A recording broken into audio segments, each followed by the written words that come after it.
So could you see like the ball drop from where you live? No, I'm not in Times Square. Okay. I try to avoid that area. Yeah. There's so many people there that it just gets too hectic. I'm in Brooklyn, so no ball is dropped over here. Well, I know how we're starting the show now. Eastern group now turning cold, Angels 12. Bogey Dope Western group. 285 and 43 block.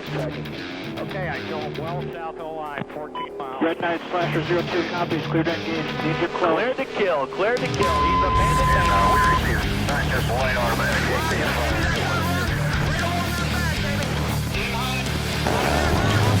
Mindy, let's come hard left. Roger, keep hammering. That's them right there.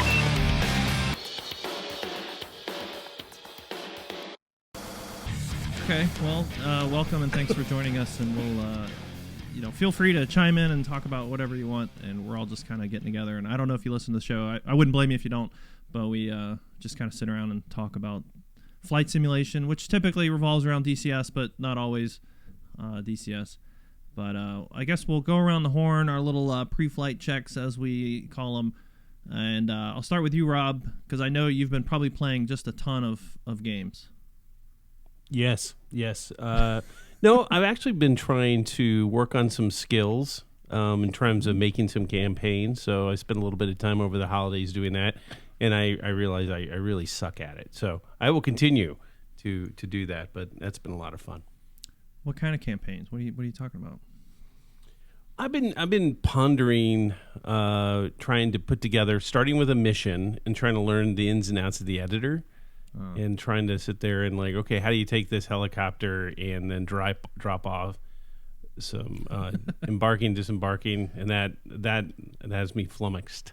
I will tell you. That never worked. It doesn't work ever. Okay, well that's a great tip from Baltic Dragon here. It doesn't work ever. Baltic Dragon. It did work, and then it didn't, and then I'm like, what did I do wrong? So. It can work, but it doesn't always work. If you're just using like the stock DCS mission editing of picking up troops and then dropping them off, it's convoluted, and I have made it work. You have to basically create the squad, tell them to load, match up the waypoints essentially, and then you have to tell them to unload, and then have the aircraft unload. It's finicky. It can work, but it doesn't always work. Well, and based on this conversation, I'm going to give up on that task, but trying to learn some of the ins and outs of like setting some parameters. So it was kind of fun playing around with that over the holidays, and I'm going to continue to explore that. So we'll see. Rob, if you want to have some extra fun, take the super carrier, put 14 jets on it, and make them take off without crashing one into another. That's great fun. And then hope it survives the next update. Yeah, that will be interesting. I will take that challenge and let you know what I find out, or if I give up, I'll let you know that too. Well, we've been telling BD that he needs a sidekick to help him, so now we know who to enlist. Yes, you're hired. I would be happy to do it. I would be happy to do it. Actually, I was thinking about it and going down this road. So I'm just starting small, but we'll see where we end up. And then the other thing I've been trying to do is then I've been looking, from the hardware side, I've been saying, man, I got to get rid of a lot of stuff. So even just trying to get rid of, I was looking on the shelf in the garage, and I have some old Thrustmaster stuff and just some stuff I just never use. So I'm trying to find a way to get rid of that. So I'll be doing that over the next few weeks as well. Right on. BD, what about you? What have you been up to? Oh, too many things, I guess. I'm trying to check what I need to do in 2023, and there's so many things I just don't even know where to start. But it's fun. I like juggling between different jobs, works, and campaigns. So I'm mostly now focusing on the F-15 Strike Eagle, the manual and the training missions that will come with it. So it's pretty fun to write a full manual of a jet like this. It's quite complicated, but fun. Yeah, I can imagine, especially for that one, because you were telling us last time it's not easy. Like, it's a complicated jet. Yeah, and I mean, fortunately, so far there's no backseater AI yet. It will be there, but I can just focus on the single player stuff, which is already a lot. Do you still? I mean, obviously, this is your side hustle, making campaigns. You have like a real job, but I imagine it takes so much of your time. Do you still get to just like have fun with DCS, or is it still fun for you to make campaigns, or is it just like this is just more work? No, it's still fun. It's work, but it's fun. I have my main work, and I do it in the evenings whenever I have time. But it's still good fun. Yeah. Right on. Enigma, what about you? What have you been up to? I actually have a question for Baltic Dragon real quick. I would for the missions that you make, I would be curious to know how much time makes up creating new missions versus maintaining old ones, like through DCS patches. That's a very good question. So I'd say, well, the more missions I have out, the more time it takes to keep them updated. So now it's probably 60-40, with 60% being making new stuff and 40% being keeping track of the old stuff and making sure it works. Oh, okay. So that's interesting. So to answer your question, Cosmo, so I'm kind of in a similar boat, which is have been in maintenance mode for our server, and in the background we're building a new campaign engine, if you will, for the server. So we're calling it version 2, and it's been stop and go for a couple different reasons, but we're picking it back up as of yesterday and are building it out. And this question that I just asked Baltic is a big reason why we're redoing everything. We're quite literally starting from scratch and rebuilding the whole server. And it's because we want to try to cut down on the maintenance now that we are more familiar with how DCS works and what doesn't work, so we can avoid those pitfalls. Yeah, no, it's good, and I definitely I want to take some time here in a few minutes and let you talk about that server. I've been on it like once or twice, but I'm not very good at DCS, is the bottom line. So I try to avoid public servers because it just makes me look foolish. But it's something that I strive to be. Is I want to get into the Cold War stuff, and I want to talk about that with you as well. Okay, well, cool. Same question, I guess, for you though, Enigma. I mean, because that is, I mean, I don't know like how much of your side hustle that is working on that server and stuff, but do you get to still just kind of play for fun, or is it just like focus completely on creating content and working on the server? It goes in ebbs and flows. I would say this last month has been the biggest month, where it's been pretty much over 95% just pure work on the server and not really playing on it. Other times it'll be the complete opposite. When we were really actively developing on it, I would say it was probably 60-40, 60% working on it, maybe 70-30, 70% working on it. It does take a considerable amount of time just because it's...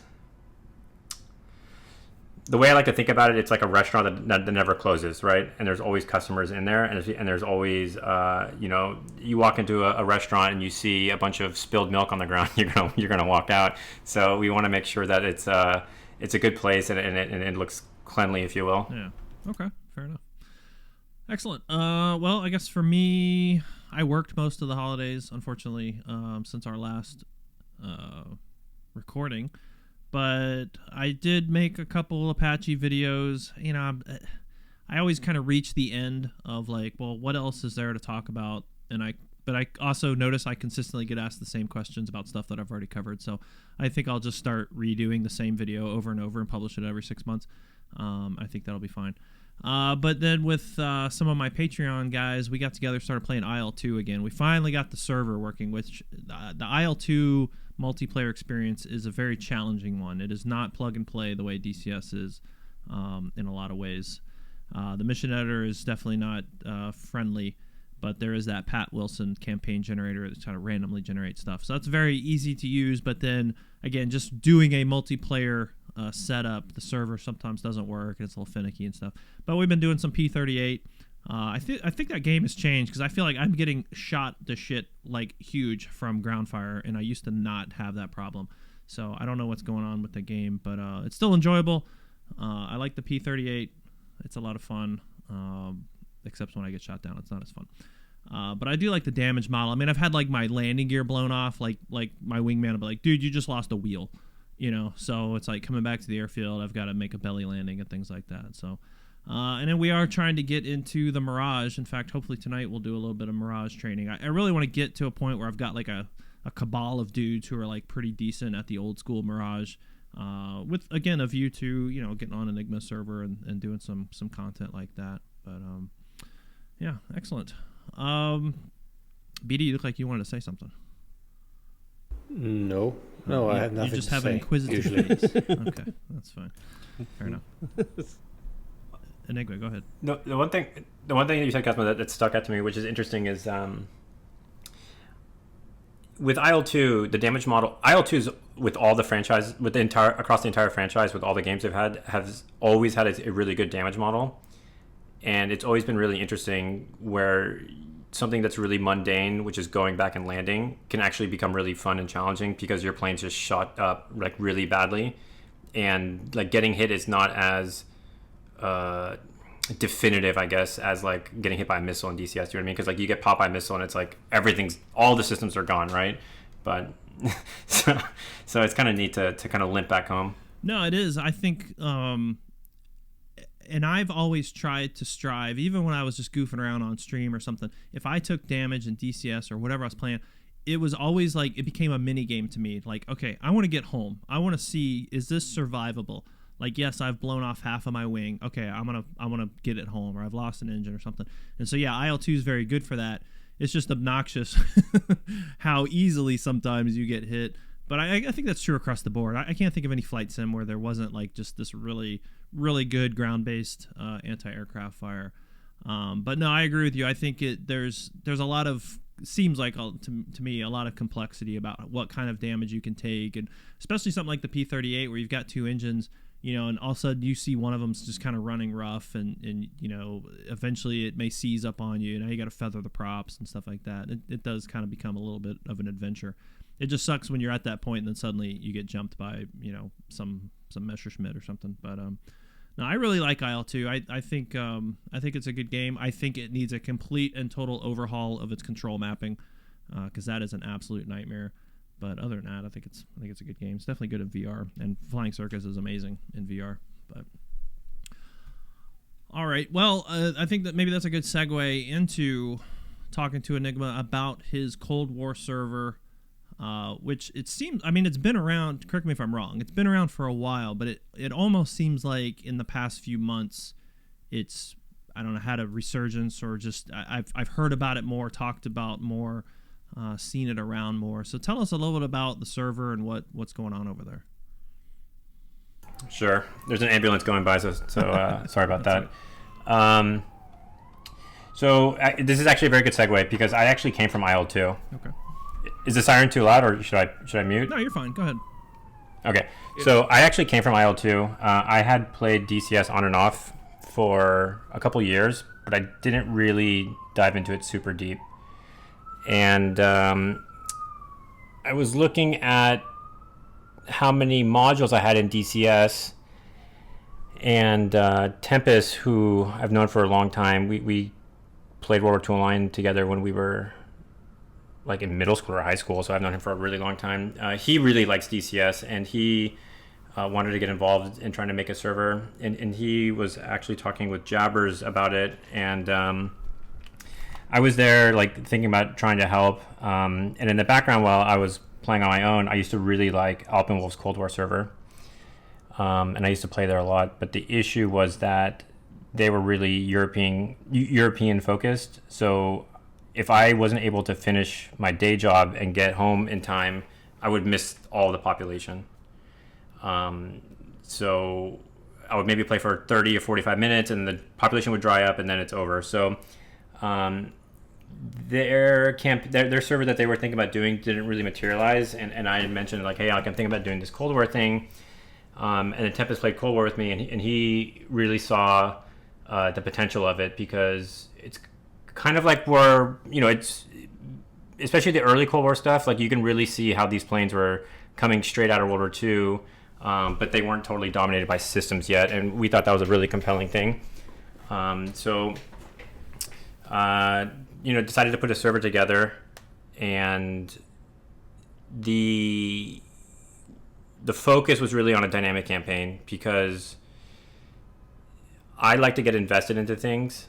So when I think about the games that I used to play, like World War II Online, Dota, which has a lot of progression with their ranking system, other games that I like Foxhole, there's a lot of persistence. Everything you do amounts to something, and Eve is another good example of this.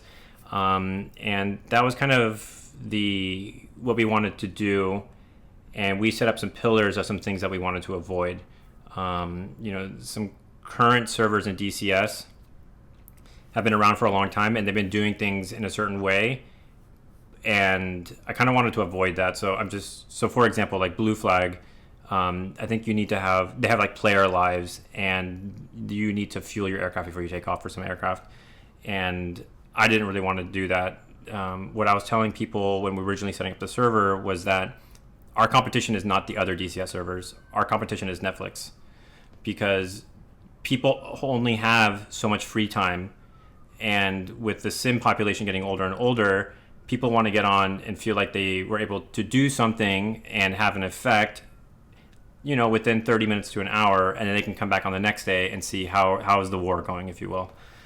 So that was kind of how we got started. The server launched at the November 2021, and it's pretty much been full since then.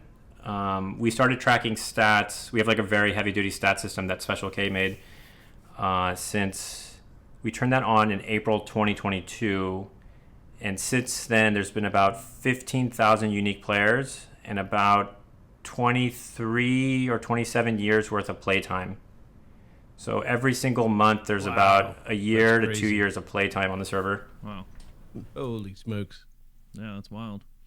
And so when you say it's, persistent, I mean, like completely, like every day it's or does it reset after a certain time? Like how does that work? So we have two maps. We have a Syria scenario, which is more like a semi all aspect scenario, and then we have a Caucasus mission, which is more rear aspect only, like AIM-9Bs only. Some people don't have Syria, they only have Caucasus. So when the mission's on Syria, they will ask, when will the map switch to Caucasus? And we always say, when the campaign's over. There's 30 sectors, and it doesn't end until one side owns all of them. And we've had campaigns last as short as 3 days. We've had campaigns last as long as a month. As soon as the campaign starts, I have no idea how long it's going to take. And we had one campaign that lasted about a month, and a lot of people some people were saying, can we switch to a new mission? I want to fly over a different map. And I was like, and we said, no, like we don't want to deject people from the story that's being told. Like, this is a campaign, finish it. Yeah. Well, that's cool, and that's good. Stick to your guns, because I think anyone who's hosted anything like that. I mean, we had a little server, nothing to your level, but we tried to make somewhat realistic missions, and then people want to ask for things like, well, this is what we have, like this is what we're doing, this is what we want to do. There's plenty of other servers you can go to. How do you do that? Like, as far as the you said there's 30 zones or whatever. How do you conquer the zone? Is it you got to take like an airfield, or is it some sort of infrastructure there? So the way that it works is there's frontline units, there's depots that are further back, and then there's industrial targets, which are at the very, very far back. And at the beginning, each side has 1,000 health points, if you will, right? And that breaks down between the depots, the factories, and the frontline units. And the players bomb those targets. And after 2 hours, the server calculates and says how much health is remaining on both sides. And if there's a large enough of a variance between the two sides, it says, okay, this side has gained a big enough of an advantage, they gain a sector. And then the units repopulate, and then it goes for another 2 hour span, and it calculates, and then it'll move, and then the server resets every 4 hours. And when the server resets, it pops back up to where the front lines used to be. Okay. Is it completely PvP, or is there, obviously there's AI ground units, but is there AI air units, or how does that work? A little bit, not too much, but there are some. So like these factories I mentioned in the rear, like there will be AI like B-52 runs or Tu-16s, the Badgers, and there's also like naval convoys for ships. They do like in like a really abstract way. We try to semi-simulate like a mine laying operation. So we say if like those boats get to a point and they move around for 5 minutes, they lay their mines down, and then they destroy merchant ships. So that's kind of how we do it. But it's definitely PvP VE, but the emphasis is definitely on the PvP part because it's really heavily populated with players, and with the limitations of the DCS engine and the netcode and all that, we can't. There's only so much AI we can put into it. There's like about 1,000 units on the server, counting everything, but we can't do much more than that. So what does it look like from a hardware standpoint in hosting the server? So we've had 3 different servers. We actually just got a new one. It's actually the same company that Hoggit uses and Flashpoint Levant. It's called OVH. We use a slightly bigger machine than the Hoggit one. So it has a 5800X. I think it has 64 gigs of RAM. And yeah, that machine flies. It actually works really well. We had a home box before, but we don't use that one anymore. But on that last home box that we had, okay, so this is interesting. So we found this is great. So we actually Drewski made a video about the server, and the server was already full. And then when he made that video, the server was like permanently full. And in DCS, most servers hang out about 50 player capacity. So we were at 56 at 56, but if you go and try to join the server when it's 56 out of 56, what happens? It says server's full. It refuses your connection. But there were so many people trying to do that and spamming to trying to get in, it was actually lagging the server. It was like a DDoS. So what we did was, because there's no like queue system, right? Like other games like Squad will have a queue system to try to get in. So it was, the popularity of the server was quite literally DDoSing it.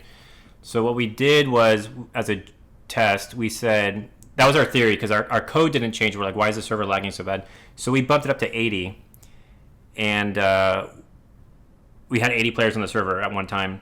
And then the DDoS started again because there was more and more players hitting it. So then we decided to bump it up to like 200 to see what would happen.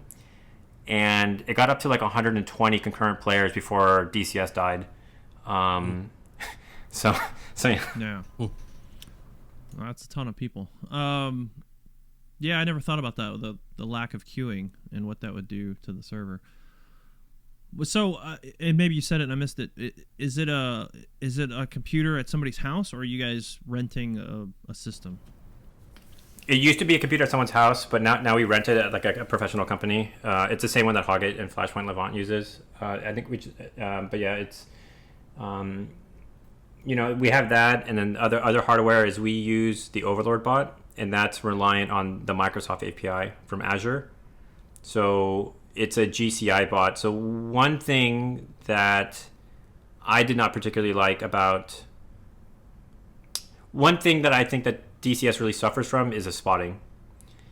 And spotting's really hard in this game. And I think it's felt much more in the World War II planes and the Cold War planes, basically the planes with no radars or the really crappy radars. And the default DCS AWACS system is just inadequate.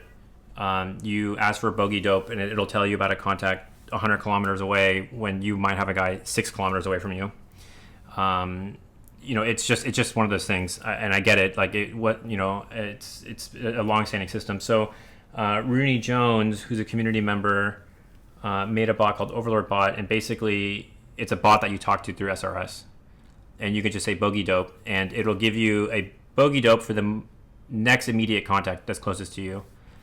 And one of the things that we did, which was, as far as I know, I think we were the first ones to do this, or one of the first ones to do it, was we took off the line of sight limitation for the AWACS system. So that means if someone was flying in a canyon, they would still pop up on a bogey dope. And the idea was that we wanted to remove the incentive from flying low, because if you fly low, you're in the ground clutter, you're harder to see, and you could sneak up on people. And it's not really fun for the winner or the loser when you're just flying and you don't even get a merge warning and you just get popped, right? It's not really a fun fight. So we decided to get rid of that and try to break the meta, if you will, which is very prevalent, I think, in DCS, which is like fly as low as possible, as fast as possible, and just stay out of radar. Right. So that was another big hardware thing that we added. No, I agree with that, because that's my every IL-2 online experience is fly along, fat, dumb, and happy, and then suddenly die. But no, I agree with that strategy as well, because you're right. Too many people kind of focus on that, and it's like, well, that's not real life. Like there's a lot of reasons why that's not real life, and we can see that on TV. So that's cool. No, I like I said, I've only kind of touched your server, and I'm excited to give it a shot. It sounds pretty cool. How many people do you have as a team? Because we are doing something. So how many people are working full time on server? Yeah, so there's about 15 of us. I'll say that I am probably the dumbest one out of all of them. I can't code anything. So the developers are the ones that build it. I handle a lot of like the marketing and some of the QA. And then we have mission editors that also help us like place slots and to do all that. So there's about 15 of us. And we really try to focus on trying to squash bugs when they pop up and to document them. And it definitely takes a tribe. Like DCS is a very time-intensive game. Not a lot of things are easy, so it takes a lot of people. Yeah, that's a quick question. So as you talk about making these modifications, are they being made within the DCS framework, or changing Lua files, or is there something else that you're actually doing custom code to make these changes? We try to do as much custom code as we can. Okay. So, we do use a framework. We use Moose, Okay. Which we're probably going to move away from at some point. But a lot of the code is basically just things that the developers have made. And then, so when something comes out, let's say when 2.8 comes out, how long does it take for you guys to catch up? So, one thing that I'll say is that, so I actually don't think a lot of people know about this. I don't know if I'm allowed to say this, but I'm just going to say it anyways. I think ED did a really good job about reaching out to us really quickly. I think within the first week, they reached out and said, this server looks really interesting. We like how you're giving light to modules that, weren't really on the forefront of like the community's mind. And they were willing to give us tester accounts so we can go test the server code for upcoming patches. That way, like their code doesn't break that their patches don't break our code. And if it does, then we could flag it to them and say, hey, like something happened, this isn't working. So that's actually really good, because that's more visibility than other games. Like I've been a tester with IL2, and that doesn't really happen in that community. So to ED's credit, they were actually pretty good about that. So yeah, that's great. No, I mean, getting that lead into it to make sure and to test it thoroughly, that's fantastic. Well, and he brings up a good point, and I know he and I were involved in a conversation. I'll just leave it at that. But there was a conversation about there's a ton of modules in DCS. There's only a few that seem to get a lot of attention, and there's a ton of great ones. And then that kind of leads us into the discussion of Cold War, because I agree with Enigma's sort of concept of the way forward for ED is the way back, because we've kind of reached, I don't want to say the end, but we're pretty close to the end when it comes to modern aircraft. Like what else can you do without getting into the realm of like make believe? Right, because that's what I love about this community. We will lambast any module's flight model and say that it is jacked up, and then in the same breath download an F-22 mod and be like, well, this is fine. Like that dude has any idea. The guy who made it has any idea what an F-22 flies like or looks like or anything like that, but that's totally fine. Right. But the Apache doesn't hover right, even though I've never been in an Apache. I'm on a rant today as far as when it comes to flight models, but there's so much in the background. There's so many things if we look back. And, of course, everyone's talking about Vietnam. We need a Vietnam map, blah, blah, blah.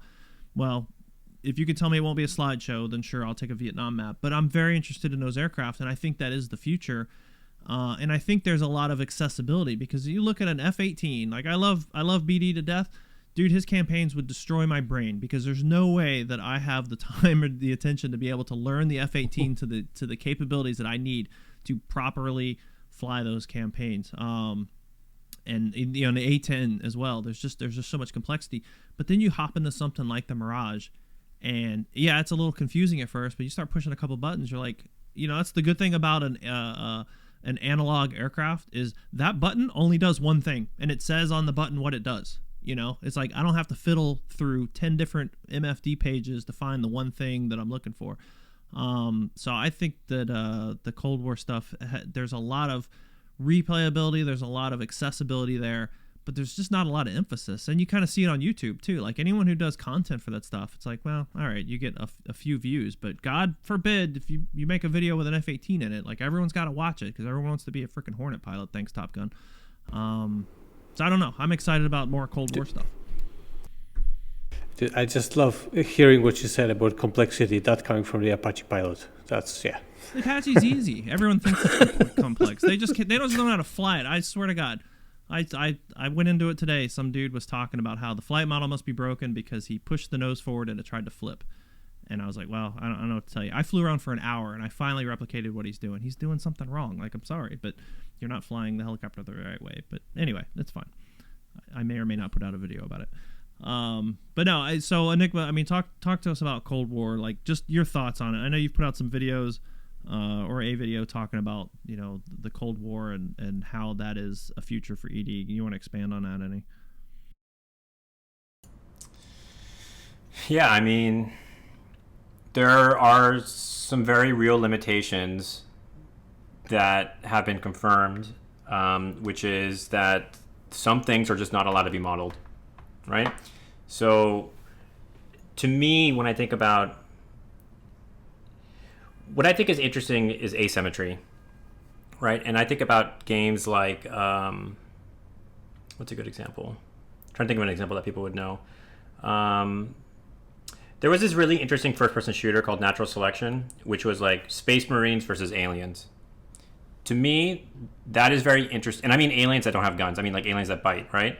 To me, that is a very interesting first-person shooter, more interesting than something where it's like Counter-Strike, where it's like guns versus guns, right? It's something different, something to think about. Right, everyone's got an equivalent level of technology or something. Yeah. Right, exactly. And for flight sims, I actually think what makes it really interesting is the asymmetry, because coming into a fight and knowing, hey, especially World War II, which I think is like the best, it's you know, like, oh, I outclimb him, I need to take this fight vertical, or like, oh, I outdive him, or I outturn him, or whatever. Like, you're trying to fight in a way, and the other guy's trying to fight in the way that he wants to fight, and it's just kind of a clash of design, right? And there's so much context and history of like why the countries developed their planes and designed them in a certain way. And, you know, before the Cold War server, I think it's pretty safe, or our Cold War server, I should say, I think it's pretty safe that like the big community servers more or less boil down to the F-16 versus the F-18.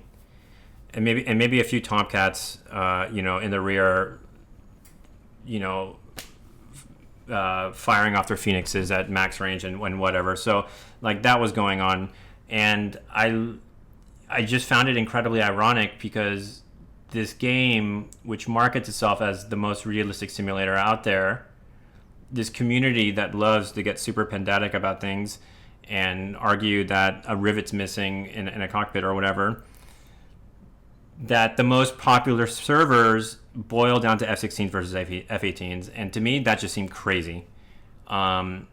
Ridiculous even. And I don't really like running a server. I never really wanted to do it. But I was looking at the MiG-19 in particular. I'm like, this is a really cool module. This is a really cool plane. You can't fly it anywhere at all hours in the day. And I was like, there should be a home for this server. And the MiG-21, also a neat plane, F5, whatever, Viggen. So, like, the way I've always told people is that when someone announces a module coming out, the default answer should be it's not going to be on the server, because it needs to have a compelling reason to be on the server, because we're trying to make something interesting and to give a home for these modules, because the fights are interesting. They take a different skill set, and I don't see a path forward for ED, and it's not their fault, you know what I mean? It's just they've already modeled so much. It's like, how much more can they do? And if it's another AIM-120 plane, again, it's not really asymmetrical. If they get into the Russian stuff, great. But is there really parity if they start modeling a modern Red 4 plane? I don't know. I wouldn't think so. So that was kind of the overarching idea of that video when I said that Cold War is the future, because I don't see how it can't be the future. It's that or World War II, and World War II is one of those eras where you need, like, I don't know, dozens and dozens of planes modeled in order for it to really feel alive, and we're a long way from that. Yeah, I mean, this is not a popular thing for me to say to ED, but I kind of wish they hadn't touched World War II.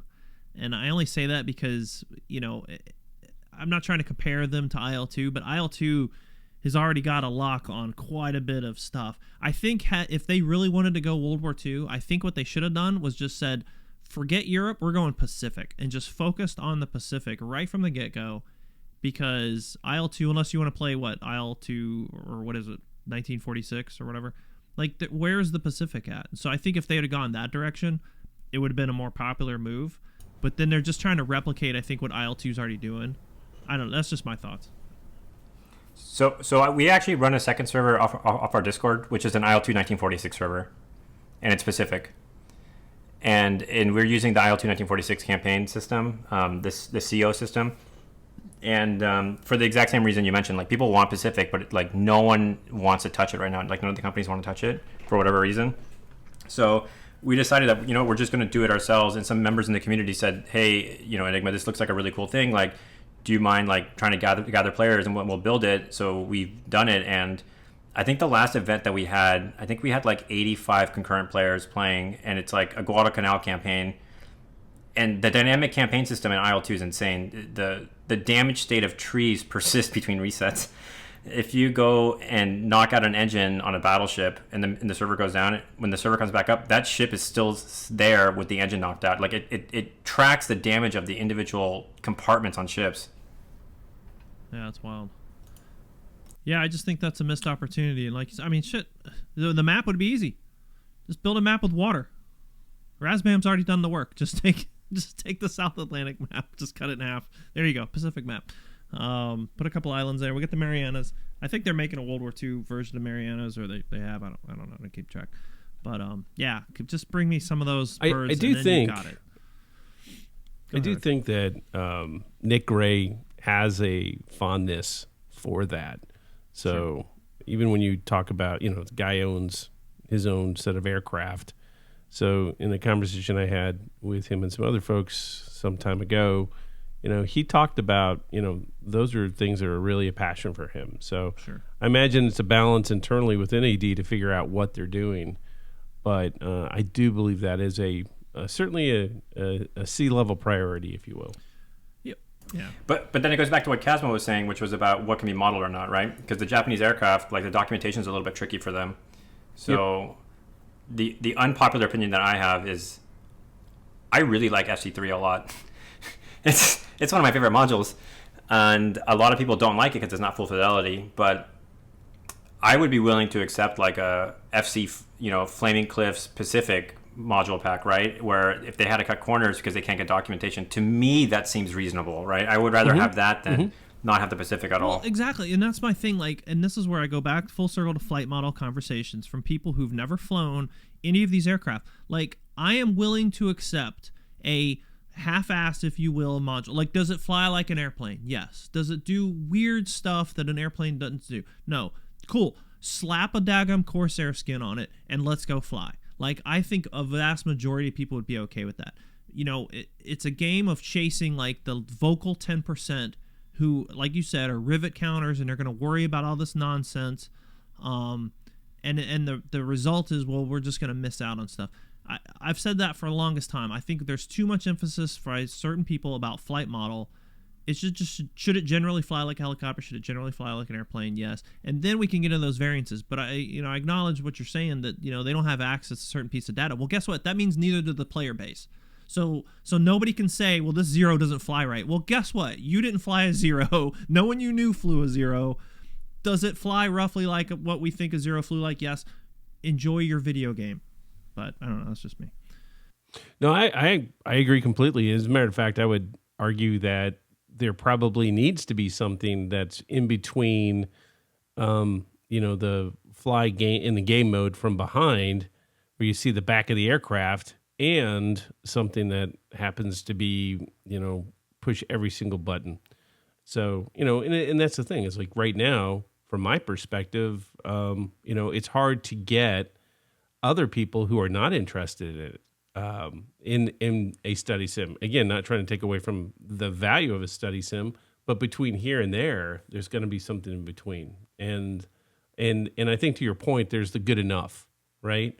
And that's, hey, let's get this stuff out there and play it. And sure, you'll always have the folks that are going to squawk, but it doesn't mean that you can't have a great experience and build from there. Well, here's what I wonder too. Like, I hear the term study level thrown around. I wonder how much of that actually throws people off versus the hardware requirements. I'd be willing to bet the hardware requirements are more of a turnoff to the average person looking to get into DCS or any flight sim, more so than, well, I got to learn all these buttons. And it's only getting worse. I mean, the hardware is out of control at this point. There's so much. But I don't know. I think it's both. I mean, I think it's if you look at a manual, if you're a casual gamer and you get a manual of 700 pages, and you think, oh shit, I have to go through that. It's not really easy. Well, but then that goes back to what Enigma's been saying. It's like some of these older planes, they're not that complicated. I mean, yeah, if you want to fly it to like its true right on the edge, there's obviously a lot more to it than just normal. But they don't all have to be F-18s. You know what I mean? Like, again, the Mirage is fairly simple, fairly straightforward. The F5, all those like 50s, 60s, 70s era type planes are, generally speaking, you only have to know enough to be dangerous. You don't have to know all the rivets and insides and outs. But then it goes full circle. Those things just aren't as popular. And then I think we could really point the media on a lot of that and say, well, it's not popular because people don't know it. People. I mean, shit. Look at any channel that had anything with F-18s right after Top Gun. They exploded, right? Anything that showed any sort of F-18s, I'm taxiing out on the carrier, and everyone's like, there's 1 million views watching this guy taxi on the DCS carrier, stuff like that. I'm making that up, but they probably exist. There's probably a video just like that. Because that's what people gravitate towards. If there was a movie about, I don't know, a Mirage, then they'd probably get a little bit more push on a Mirage. But anyway, I'm encouraged and glad to hear that Enigma got that ED reached out to Enigma, because I think that's a great thing in recognizing that, hey, we've got this product that's actually pretty good, but no one plays it because no one really knows about it because there's no chance to play it. And yeah, where else are you going to play that? You play on a normal server, just like a regular Airquake server. Yep, you better take a Hornet or you better take an F-16 because otherwise you're just going to get munched on. So something like say, I mean, we can go on. I'm not a big multiplayer guy, so I've always been saying that. That's why I'm rather quiet, because of my server experience is close to zero. But I'm thinking maybe we could now take a break from multiplayer and go to the campaign we're going to feature in this episode. Yeah, let's talk about that. So we are. What, you did the interview, I think, right? Just you, or did you have anybody with you? With Tricker. Okay, you and Tricker. Okay, and then just set us up for us. What was the interview about? Who was it with? So we've been talking to Reflected and to Paco Chierici, who is the director of the Speed and Angels movie, a documentary about the Tomcat pilots, and also is an author of the Lions of the Sky book. Both are really good, and he and Reflected got together and they built a campaign. It's a training campaign, or starts off as a training campaign for a Tomcat, but then goes into something different, more like a normal combat campaign.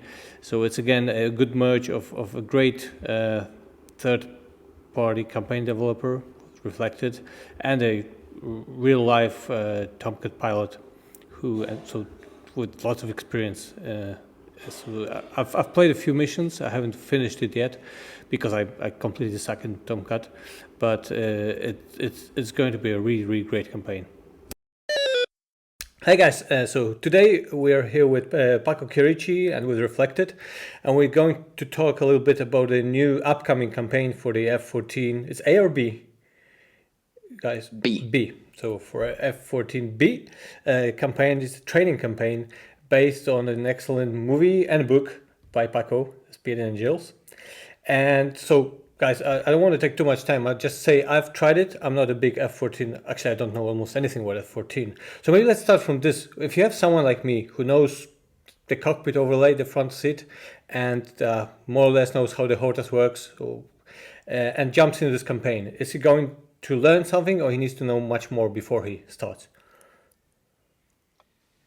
Well, I mean, the campaign and Reflected will dive in on the specifics, but it's really designed to take somebody who's pretty familiar with the DCS Tomcat, put them into a simulated condensed F-14 RAG, so the training squadron. They get 10 missions, including carry landings, and then the last 5 missions in the campaign are actual combat. So it's an accelerated, competent Tomcat Bravo driver. Yeah, so the answer to that question is kind of yes and no. Because if somebody doesn't really know much about the F-14, but they can sort of fly it, yes, they will learn a lot about the F-14. But they would learn a lot about the F-14 even if they would consider themselves proficient in the Tomcat.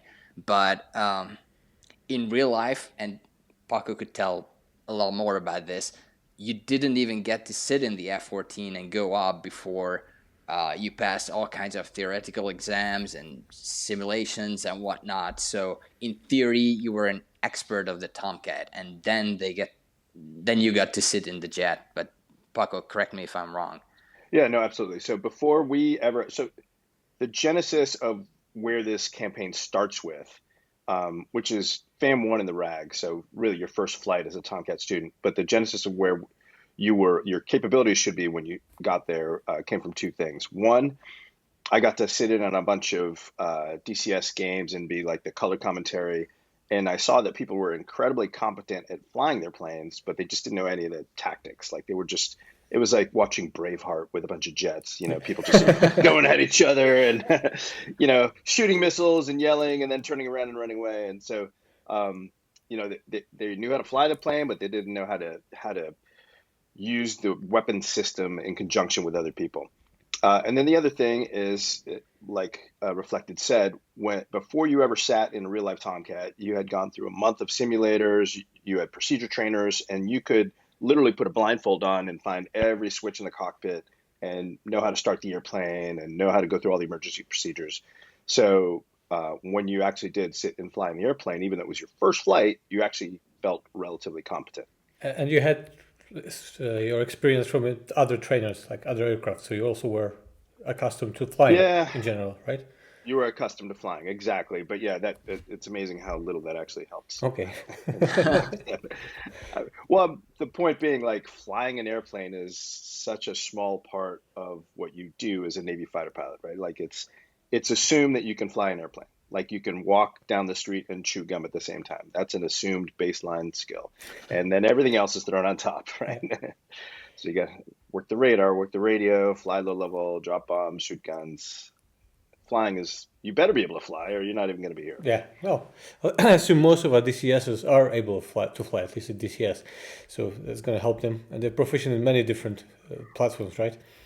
But yeah, let's hope it's not going to be their first module. Like they just bought the Tomcat, they just download the DCS, just got their first joystick, and then they download the campaign. Then it's you're going to get lots of great Steam reviews. Like, my joystick doesn't work, this campaign sucks. Things like that, yeah.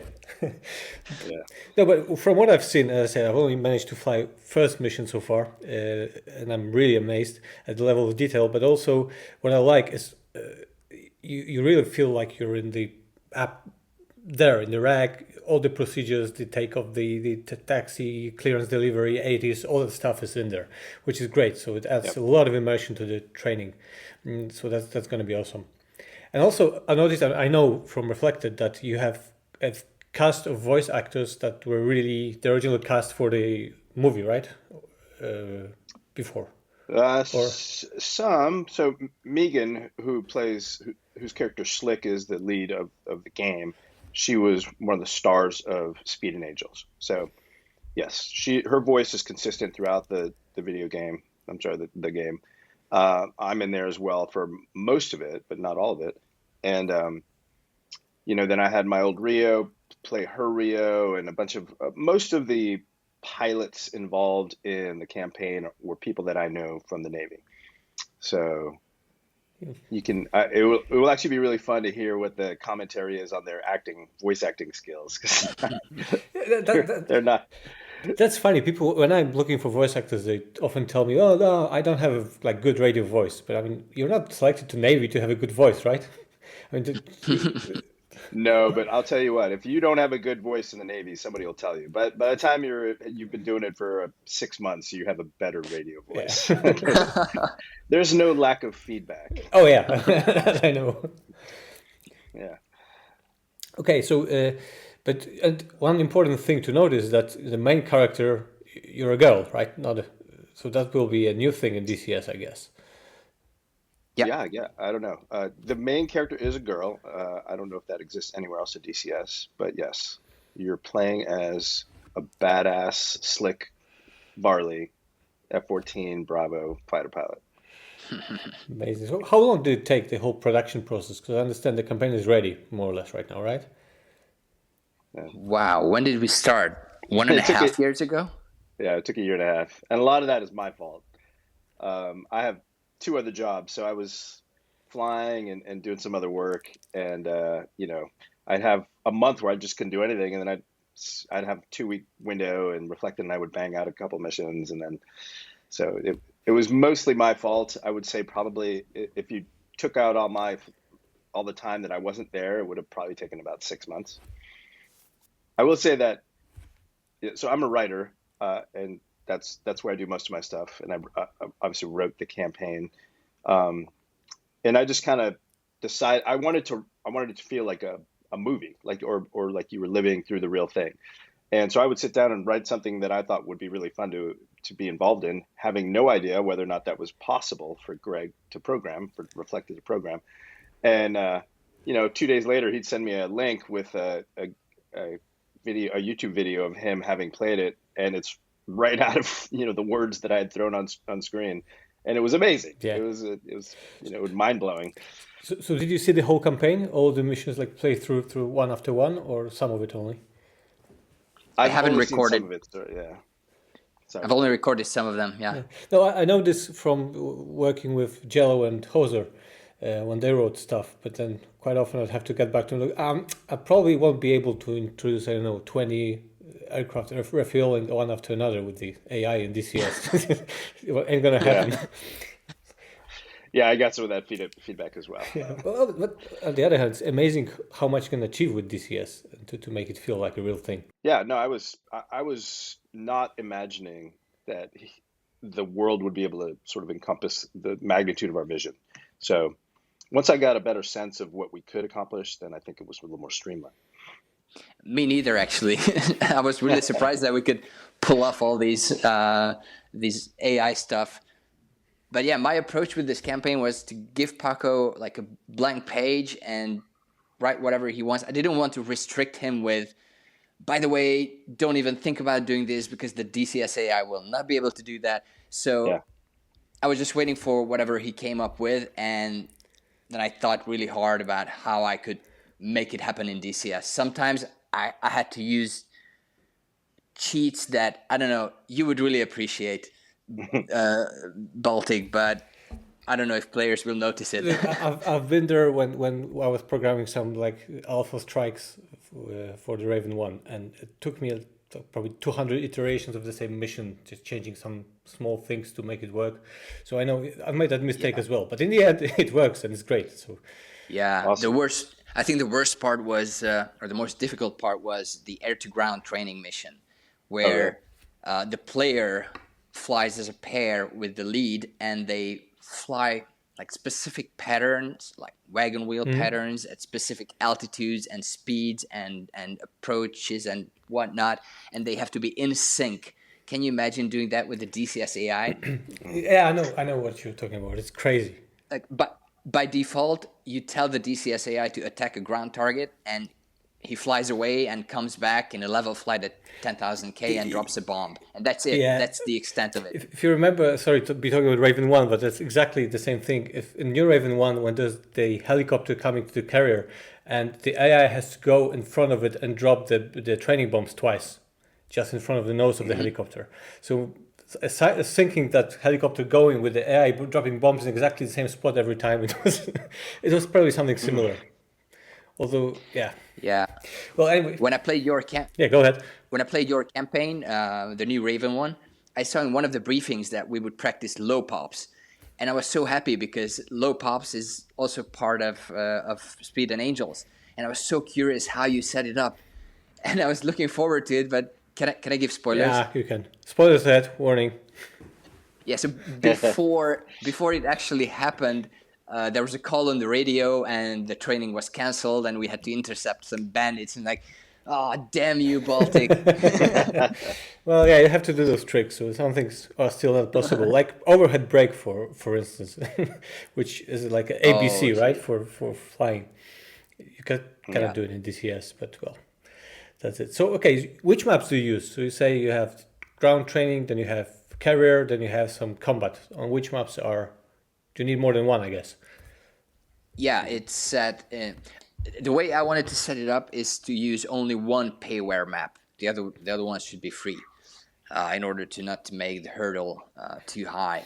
But it uses the anti-TR map, so Nevada.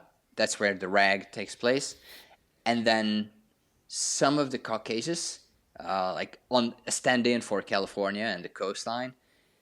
And then the deployment would happen over the Marianas, and that's a free map as well. So, okay, that's great.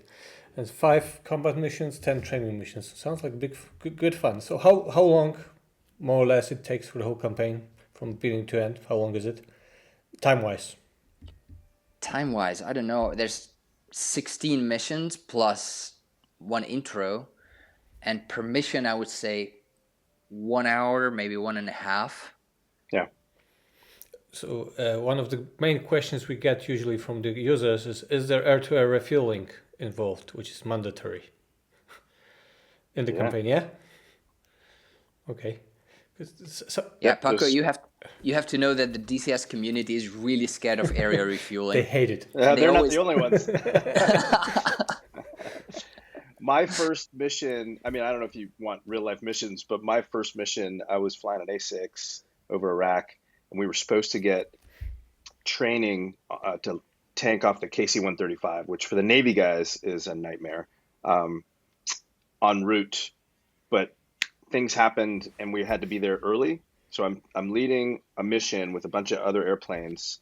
We have 3 KC-135s. I've never done it before. I'm the lead, and I'm going up, and my hands were so tight on the stick that, you know, my knuckles were white. And I knew that if I had messed it up, broke my plane or broke the basket, that everything was going to get screwed up.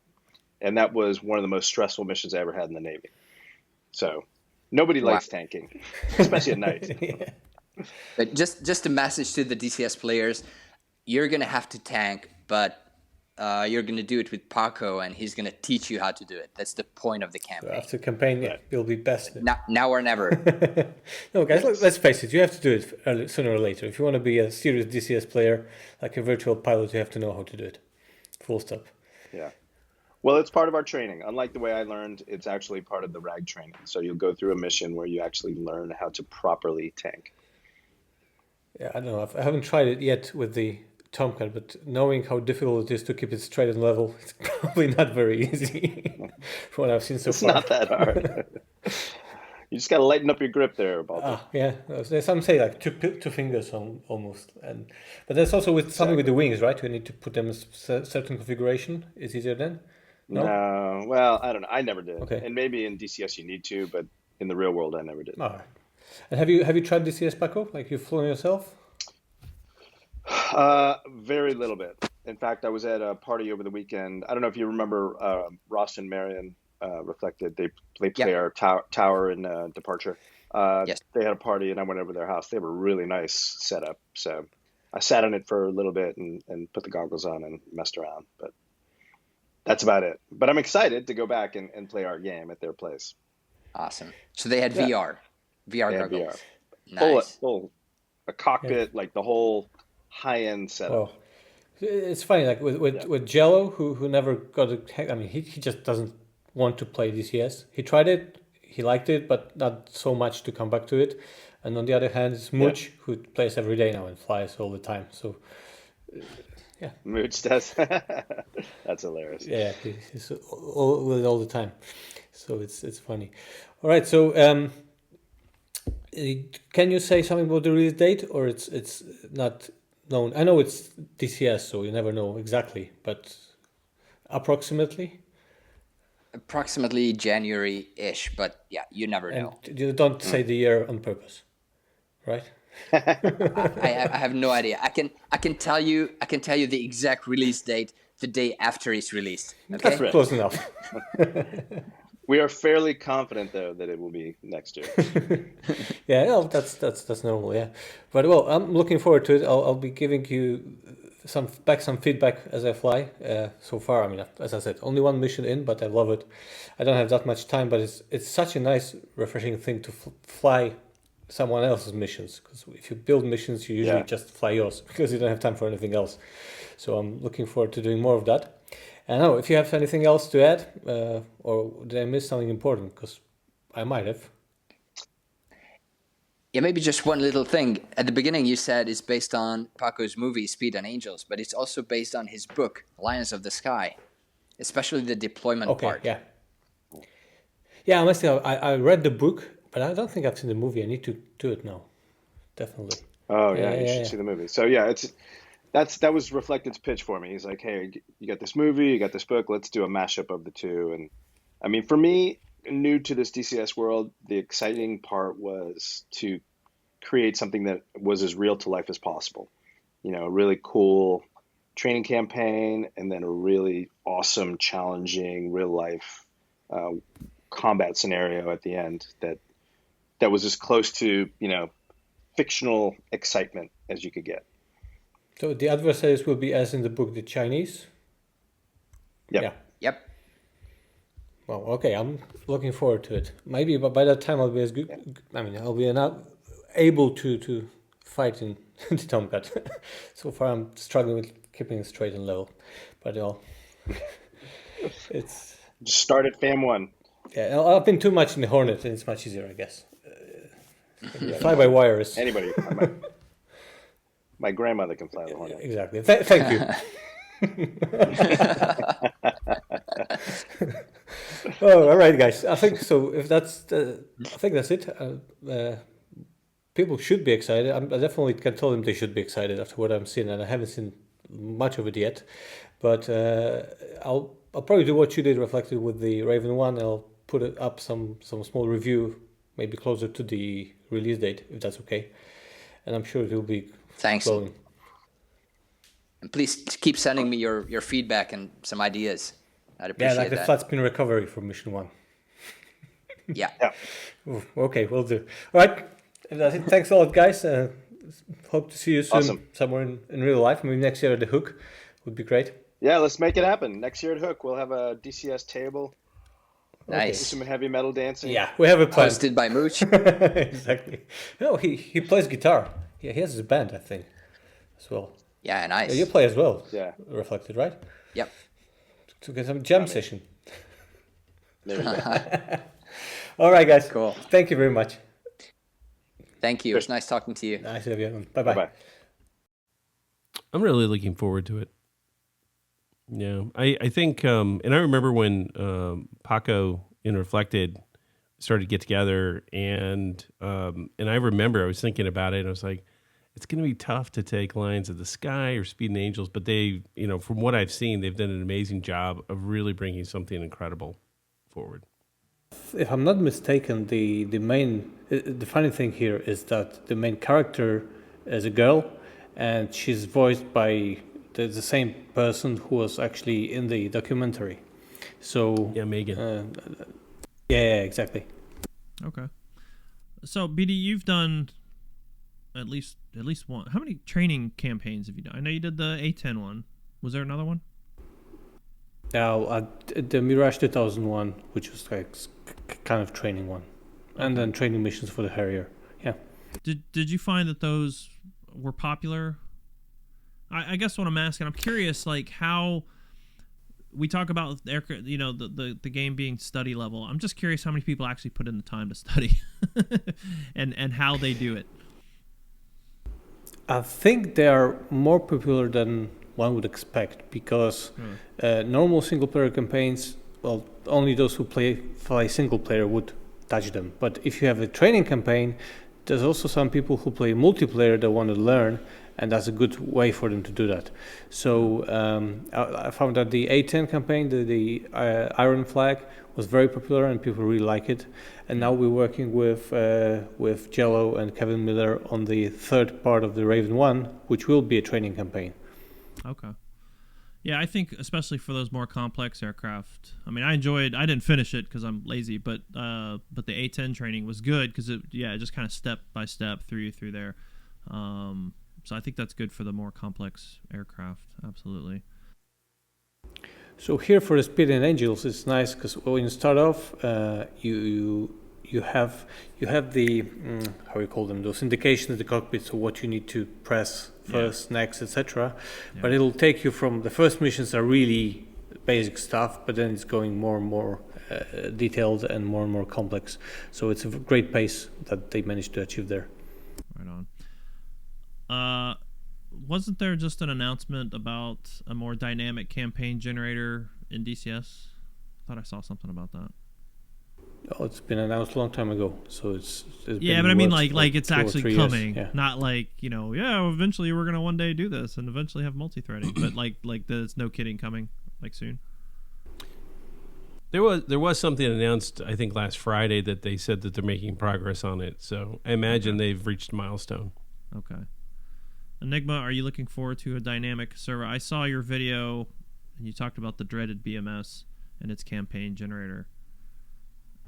I mean, yes, of course. Sorry, I'm just thinking. Yeah, I mean, when they make it, I look forward to it. I hope it's multiplayer day one. That's kind of the big question mark. I mean, the two question marks is when is it coming? What will it do?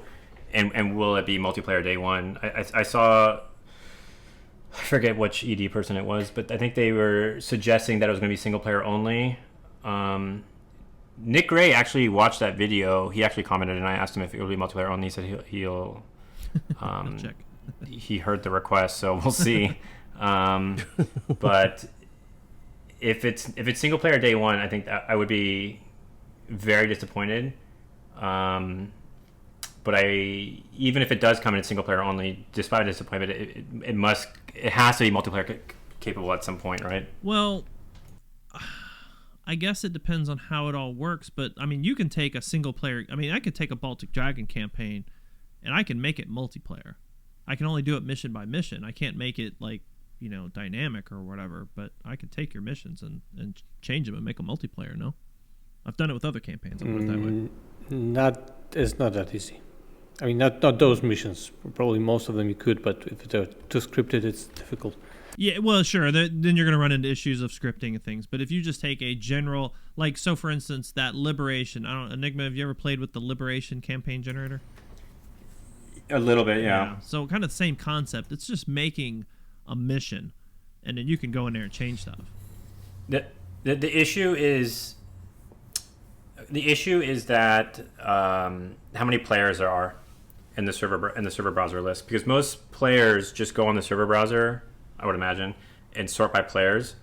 So they join like just the handful of servers that have population.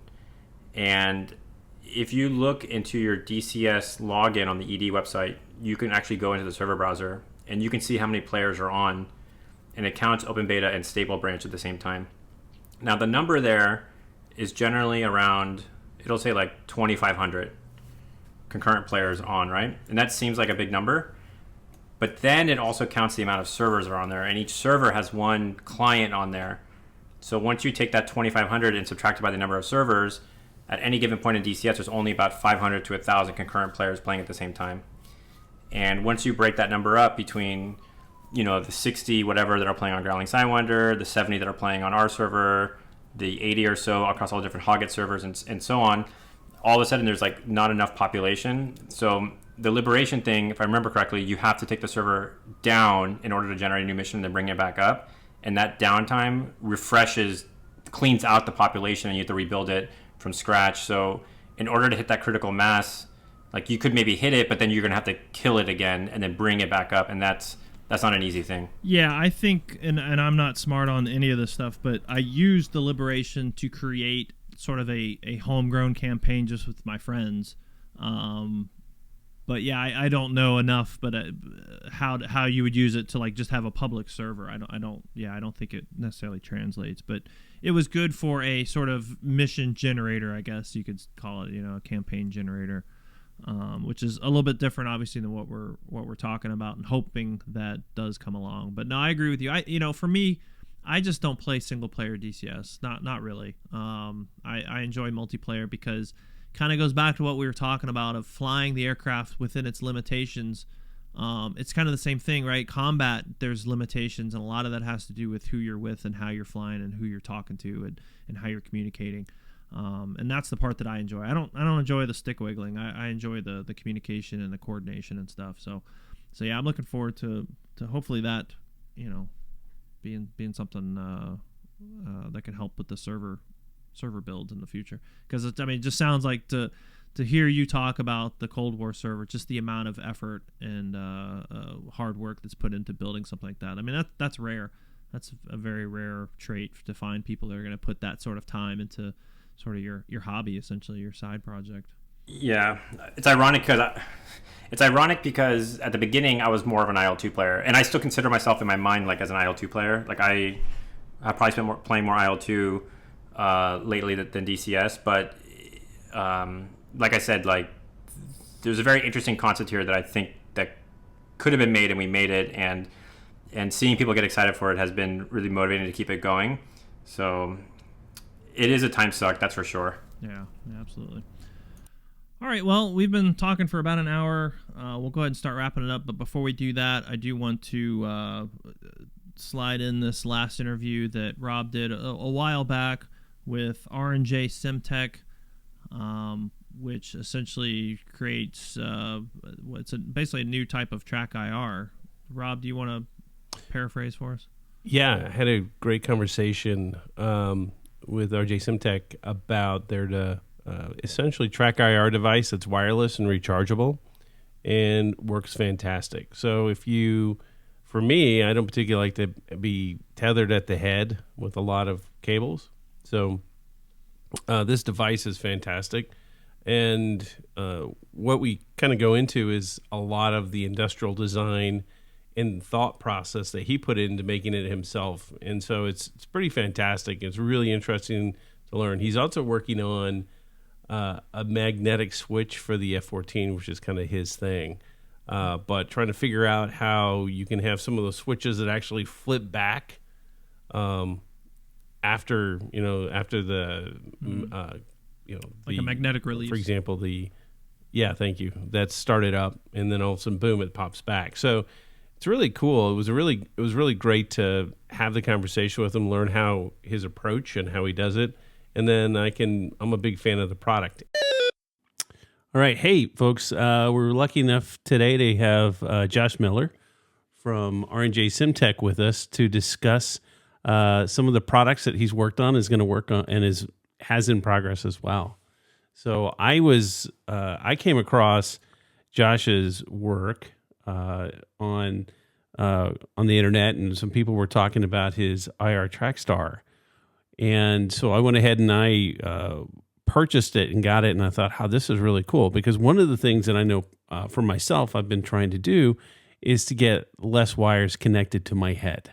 So needless to say, when I got it and put it together and put it in my system, it worked fantastic. And I thought, boy, we got to get Josh on to talk about how he put this together. Now, all things being fair, this is actually our second interview, because the first one I did was not recorded in a consumable format for whatever reason. So thanks, Josh, for coming back on and talking about the same thing with me again.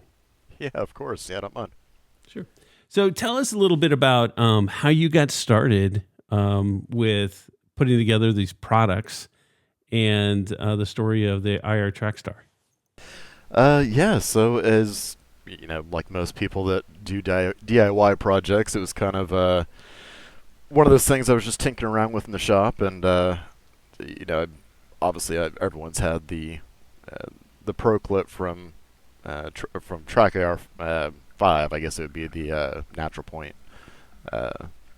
little flimsy, held together with duct tape headset, and figured if I was going to remake it, I might as well improve it. So I've been making tweaks to it and adjustments to it over the past few years, and a buddy of mine, I asked for one, I shipped it off to him, and he recommended that I start selling them, so I found myself on Etsy, and here we are.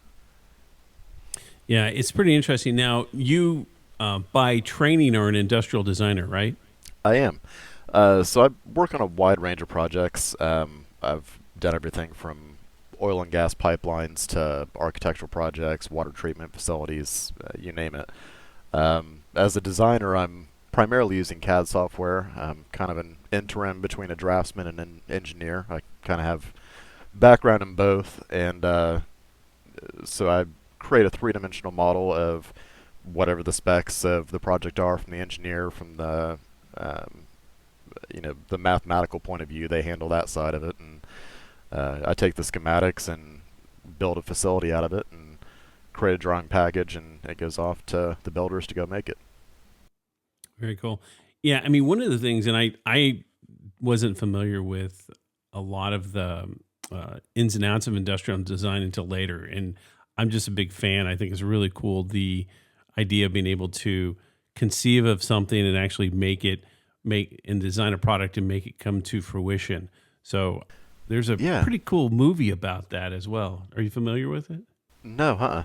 Okay, well, I'll let you talk about it for a second, and I'll try to see if I can find the name of that movie. Sure.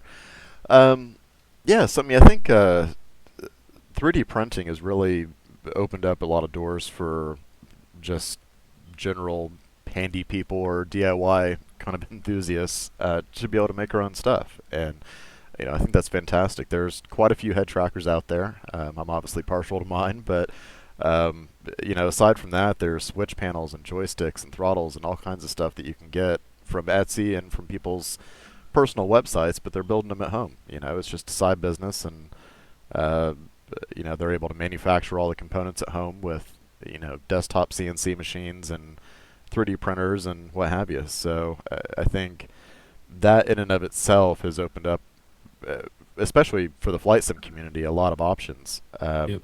I know Verpal started out as just a small shop, not that dissimilar from my own, and obviously they've expanded quite a bit. They're in Florida now, so.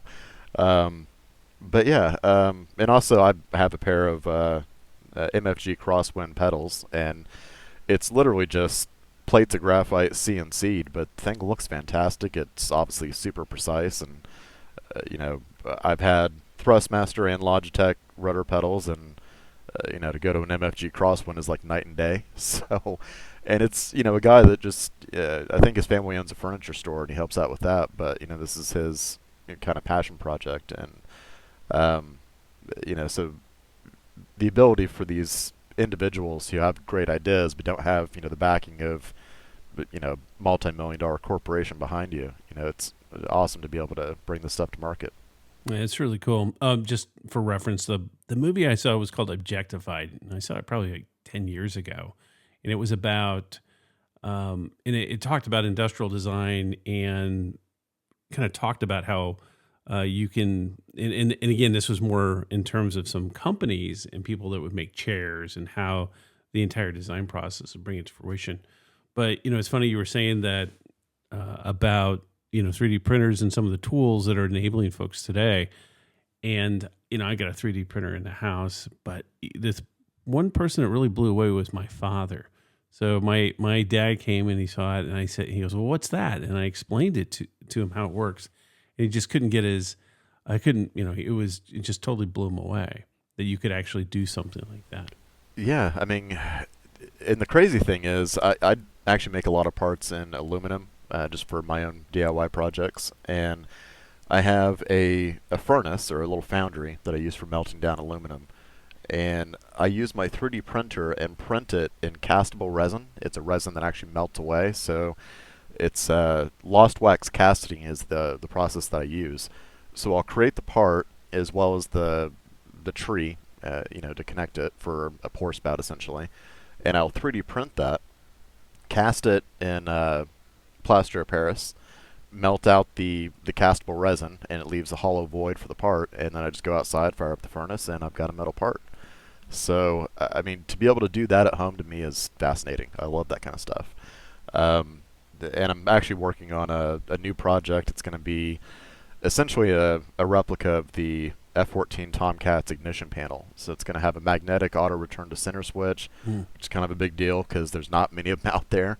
There's a few DIY projects on the internet that you can find to make your own, but I'm kind of excited to actually put it in a more production-worthy package and be able to ship that out.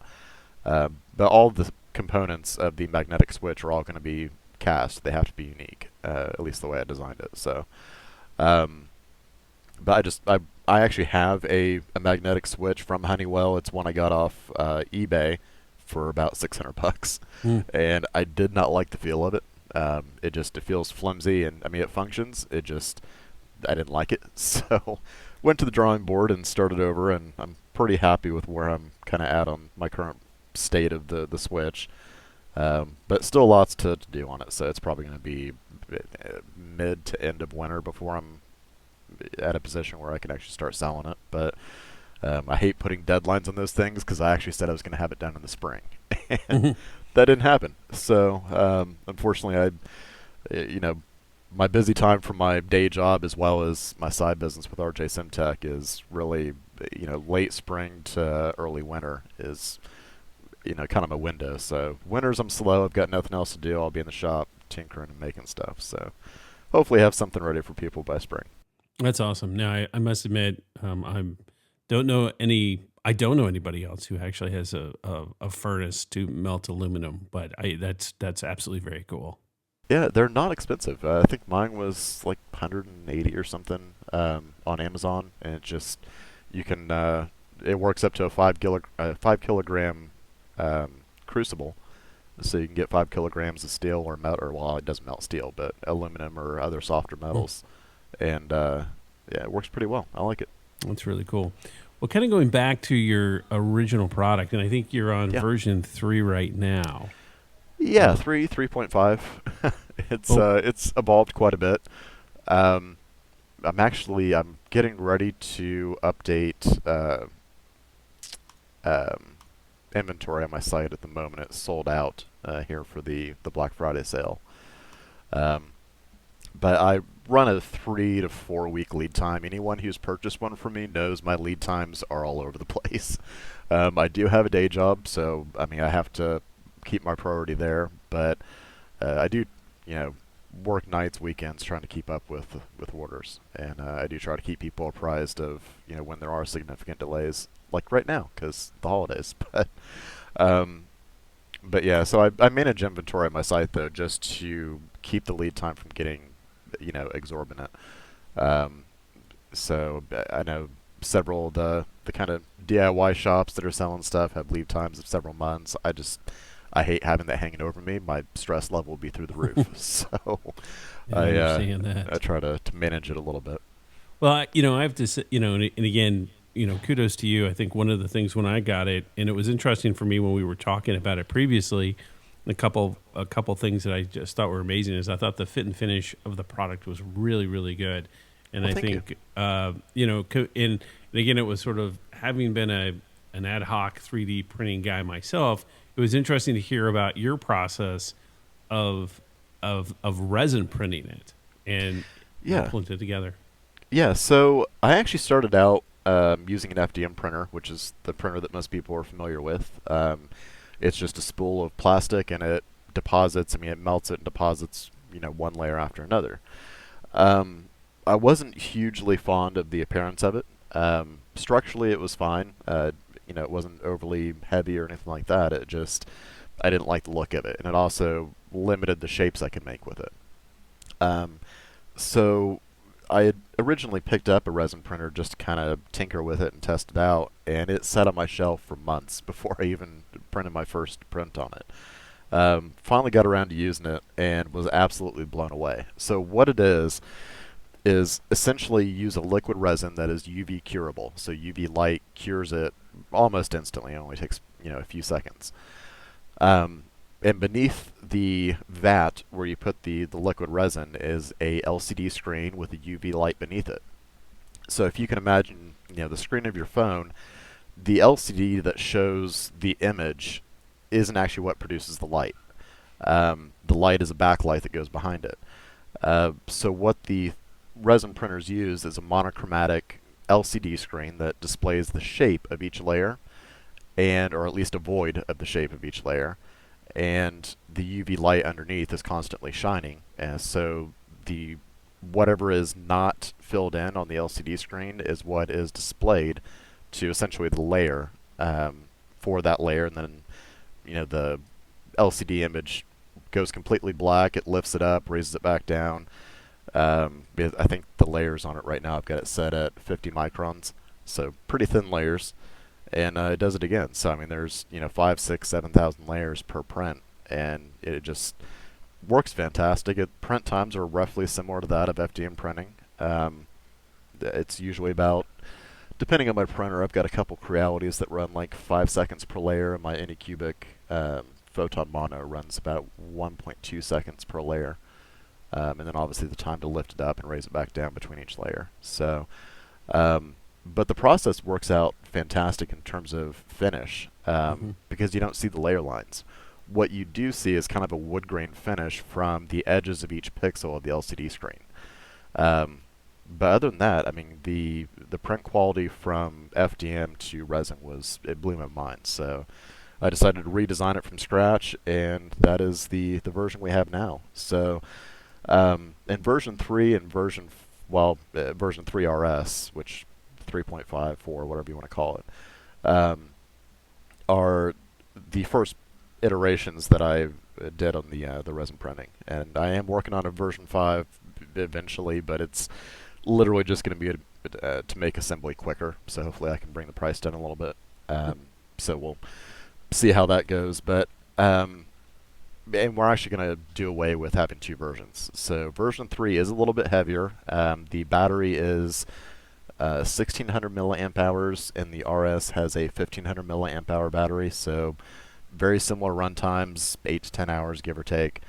And they're rated for 1,000 charge cycles, so the battery is not replaceable. It should last for quite a while. And I actually purposely kind of overrated the batteries a bit, just so that as they age, even though the battery life will decrease, over a period of years, it'll still be a usable battery life for quite a long time.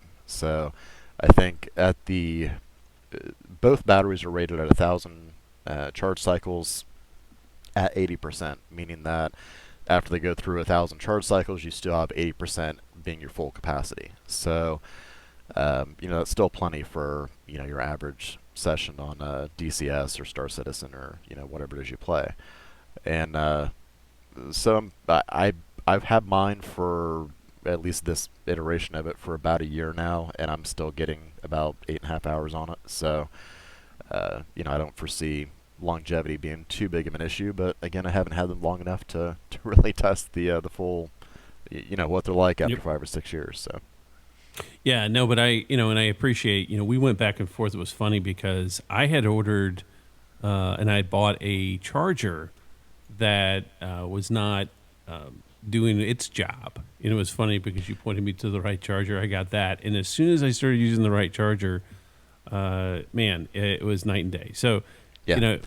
I appreciated the customer support.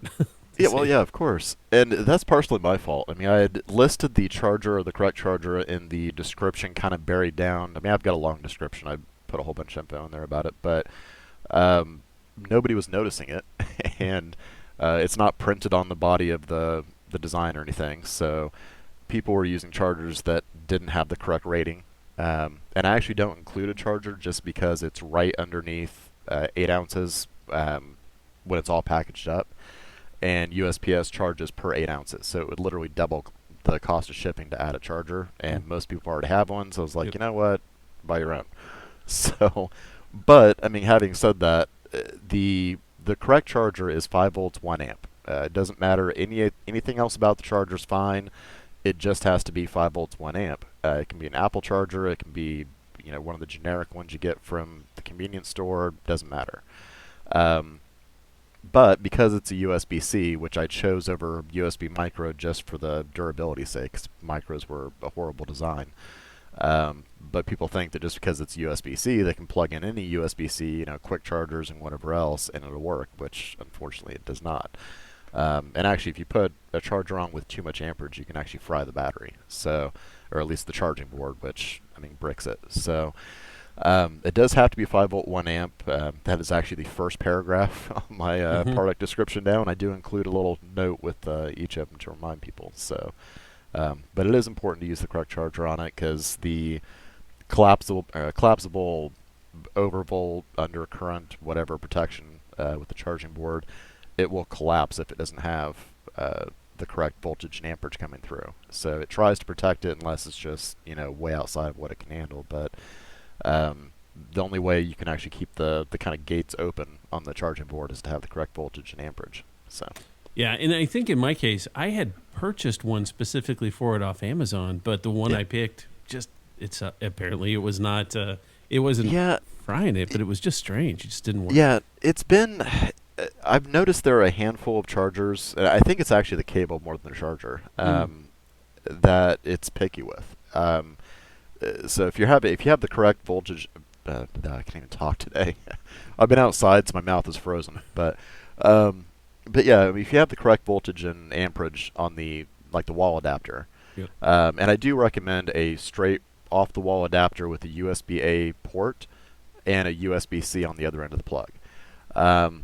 And I say that because some USB-C cables have an extra wire in them, like the USB-C to USB-C, like a quick charge cable. And that wire isn't compatible with this board, so that will cause problems as well. But, I mean, even with the correct wall adapter, I have noticed some, I mean, even if they're USB-A to USB-C, some cables just don't work. I haven't narrowed down exactly the reason why. It seems to be relatively rare, but anytime someone messages, the first thing I check, obviously, is the specs of the charger. But, you know, I'm like, hey, do you have another cable you can try? So seriously, swap it out. It makes a difference. But yeah, so, I mean, they are a little bit picky. Unfortunately, that is the only charging board I can use for this battery specifically and to get the specs I needed. So, I mean, there's a couple manufacturers, but, I mean, for the most part, it's the same board. So, that's kind of what we're left with. It's, like you said, I think once I got everything squared away and was using the right, I guess, cable, you know, I have no complaints. And again, man, now I'm, you know, overall. Now, one thing I did want to bring up, and again, that we had talked about before, which I thought was fascinating, was even in your design process for the device, you know, one of the things you were even testing is like, you know, if it falls, will it break? And so I thought, you know, even when you're thinking about even larger companies, I really appreciate your attention to detail and making sure that, you know, you're trying to make sure that the device itself was durable. Well, I mean, well, thank you for saying that, but I mean, honestly, I was building it for myself more than I was building it to sell it, at least when I initially started designing it. So, and I do, I mean, I build them to use myself, even the new versions. So, you know, I want something that's going to work well for myself. I've obviously had the Pro Clip before. That was, actually, I had 3 of them, and after my 3rd one was on its, like, 7th layer of duct tape, I decided I was going to make my own. And, I saw a couple online. I didn't really like the appearance of them, and decided I could make something a little snazzier looking, so I gave it a shot.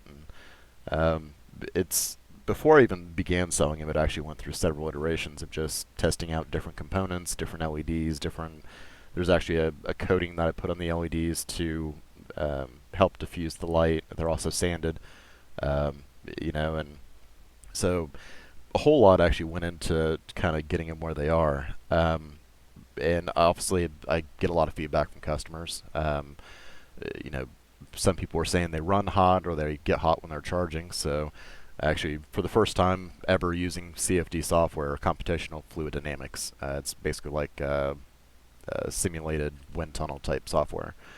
So I use that to basically redesign the vents on the body of it for the convection cooling effect. So the battery heats up, creates airflow, and as long as the the vents are correctly positioned and properly sized, it can create enough flow to get the hot air out of the case and kind of cools itself without actually having to have a fan in it.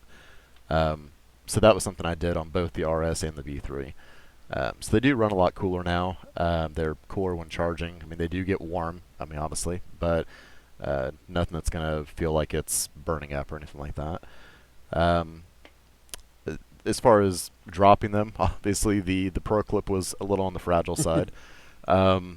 It's not indestructible. I mean, I recommend against dropping them, but and if depending on the angle, if it lands directly on the tips, it's most likely going to break one. And I actually designed them to be straight for a little bit before they start curving into the body, just so it has a place to break and be taped if necessary. So as long as it doesn't break the wires, it should be okay to just tape it up and keep using it. But it's actually designed to be usable after being taped. You don't have to have one kind of wiggling around on the end every time you move your head. So I actually designed the mounting arm. Actually, this is probably the 7th or 8th version of the mounting arm, but I actually designed it to press up against the body a little bit to spread out the impact in case of a drop. So, if it didn't do that, my first iteration of this kind of design, at least with the resin printer, it was breaking off the mounting point whenever I would drop it. And it still will. If it hits, at the wrong angle, or if it hits, if you drop it from a high altitude or throw it against the wall or whatever, it's going to still break. But by giving it some pressure against the the body, it was able to spread out the impact a bit and seems to be a little more durable. So certainly more durable than the Pro Clip, but it's not indestructible, so don't go seeing how far you can throw it before it breaks. Yeah, just to clarify my point, I appreciate the thinking that went into it in terms of but please, folks, don't. This doesn't mean it's indestructible. It is plastic. There's only so much you can do with a resin printed plastic part, but they are pretty durable. They're certainly built to last, and I've actually replaced some that do get broken, and mounting arms rarely do get broken, but when they do, I'll just ship one out. I'm not too concerned about it. So that's cool. Well, so I wanted to also just sort of finish up and say, hey, obviously, when I started going down this road, I appreciate it. Obviously, I'm a fan of the product, but for me, it was kind of great to be able to untether myself with the wires on my headset. And again, I'm not a VR flyer at this point, so I've really enjoyed it. So I just wanted to make sure that we could give you a little bit of exposure, because this is a great product. Obviously, I'm a big fan. Well, I appreciate that. Thank you. And yeah, honestly, I don't spend really anything on advertising. I've tried before, and it's like Google advertisement, you'll spend $300 a month in advertising for like 3 sales, which made no sense. Right. So I don't. Maybe I just need to go to school or something for that, but I don't mess with advertising. So I'll post on Reddit. I'm in several Discord channels, and I'll let people know when I'm running a sale and stuff. And for the most part, it's just word of mouth. And a few people have done YouTube videos, which boost sales as well. And I appreciate the video reviews and the podcast interviews and things. So that's how I get it out there, I guess. So I appreciate that. And I believe he also donated a few for Frank's Giving. Yeah, absolutely. And a big thank you to him and the team over there for supporting the charity, which we did raise over $6,400 for cancer research and treatment. So a big thank you for R&J Simtech and EDE and Baltic Dragon and just a ton of other people, Thrustmaster, VKB, and even some dudes who were like, hey, I want to contribute. So a big thanks to them. And Rob, I heard you say that you don't like to be bound by your head. So clearly you've never been to Thailand, but that's okay. I have a lot of issues, and that one, you're correct. I have not been to Thailand. No, I haven't either. I can only imagine. All right. Well, Yeah. we will wrap it up there. I want to say a big thanks to Enigma for taking time out of his busy day of squashing bugs on the Cold War server. And I think starting a new job soon or something. I know there's some time off you had, or you're getting ready to get started. So we greatly appreciate you taking the time to hang out with us and talk nerd stuff. No, I appreciate it. Thank you for having me on. It was good to chat, and I was really interested to see what questions you guys had, so I hope I answered all of them. Oh, yeah, absolutely. Absolutely. And as always, Baltic Dragon bringing a sort of quiet dignity to this show, and Rob Grady bringing neither of those. I brought very little to this, and guys, I want to tell you that I do think we need to talk about sky penises at some point here. So I had to bring that back into it. So got to fold that's it right right. back So in. we do, and lose the dignity, but maybe the best ones of 2022 for the next episode. So I'm looking forward to that. Yeah, we got to get started. Guys, on send us screenshots. Send us your screenshots. We will share them on Facebook and anywhere else that fine pictures are displayed for people. Absolutely, we need to have our annual Sky Penis competition and hand out Baltic Dragon campaigns as rewards. I think that'll be. Volunteers. You really need to fold that into one of your missions. Like, okay, recruit. On this flight, we're gonna go create a big Sky Penis. With proper briefing, yeah, sure. And here I was thinking that we had like a really, we were going to show our best face for our guest, and we've let it devolve. But yeah, he's about to jump. Because he hasn't logged out yet, so we're apologies. still good. Of course, he lives in New York City. We did so well he's for probably seen a 56 lot worse. minutes. Yeah, we held it together That's for true. as long as we could. Normally, we start with the bad stuff. It's ironic because the last interview that I listened had that joke in there, so it's actually perfect timing. Well, we aim to please. Wait, here. Well, next It's time a you're joke? on, we'll start with that. Yeah, well, maybe I'll do some creative editing. All right. Well, I think we will wrap it up there. Thanks again, all of you guys, and thanks for those people at home listening to this ridiculous show, sharing it with your friends. Of course, you can support us on Patreon, but you don't really have to. You just have to hit share and like and subscribe and whatever. I don't even. Do we put this on YouTube? I don't even know. Wait, we have a Patreon? Yeah, we have a Patreon. Oh, okay. It's not very big, but we have one, and I'm glad you are learning that, because so are probably a lot of other people who could donate right now and make this show great Exactly. again. Yeah, so keep. Oh, and Happy New Year, everyone! And Happy It's New a Year. Happy New Year. Yep. Happy And we New Year. do have a YouTube channel. So Oh, it is on YouTube. indeed. Okay. Perfect. Alrighty. Well, I think that's it. Thanks, everybody, and we will talk to you later. Thank you. See ya. Bye-bye. This has been the Air Combat Sim Podcast, a BVR production. Music by Vampire Stepdad. Want to support the show? Check out our Patreon. Follow us on Facebook. And be sure to leave a comment and rating.